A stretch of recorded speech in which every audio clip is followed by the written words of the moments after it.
Hi there, it's Claire Paris with Paris Group Realty, LLC, and today we're talking about financing from the seller's perspective. So we've gone through all of this marketing and all this excitement, traipsed a bunch of people through your home, and now there's finally a buyer that's interested in your property enough that they wrote an offer and we've come to some agreement. What happens on the lending side?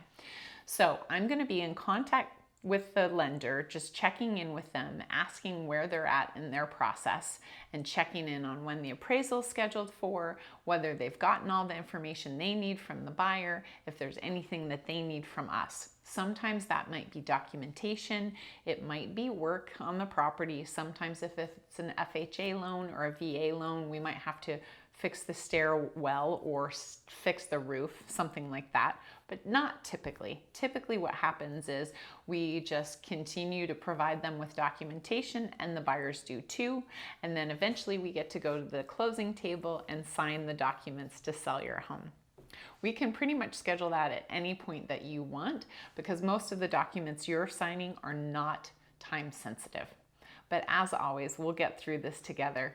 I hope you have a great week. Take care.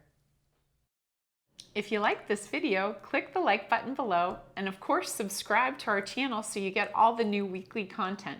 If you have a comment or question, comment below and I'll get to you as soon as I can. I hope you have a great week. Thanks for tuning in.